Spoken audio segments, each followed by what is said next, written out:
بەکتریای گەدە چییە؟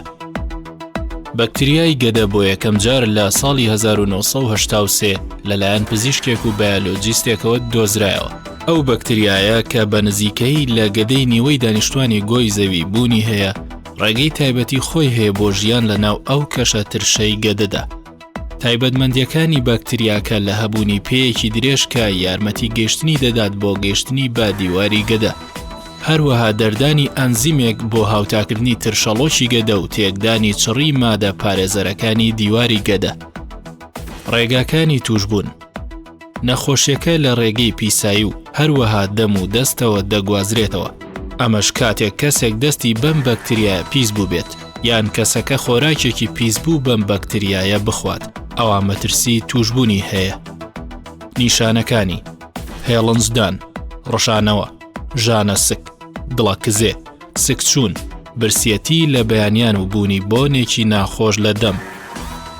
ڕێگاکانی دەستنیشانکردنی: گرنگترین ڕێگەی دەستنیشانکردنی بەکتریاکە بریتیە لە: یەکەم پشکنینی پیسایی، دووەم پشکنینی لە ڕێگەی هەناسەوە، سێەم پشکنینی خوێن. مەترسیەکانی: بڵاوترین ئەو نەخۆشیانەی کە بەکتریای گەدە دروستیان دەکات بریتین لە برینی گەدە، هاوکردنی گەدە و شێرپەنجەی گەدە ئەگەر بۆ ماوەیەکی درێژخایەن بەردەوام بێت. ڕێنمایە تایبەتیەکانی خۆپاراستن لەو نەخۆشیە: باشترین ڕێگەی خۆپاراستن بریتیە لە گرنگیدان بە پاکوخاوێنی ئاو و خۆراک، دووربوون لە خۆراکی کۆن و دەستگێڕ و زۆر خواردنی خۆراکە خێرا سوورکراوەکان.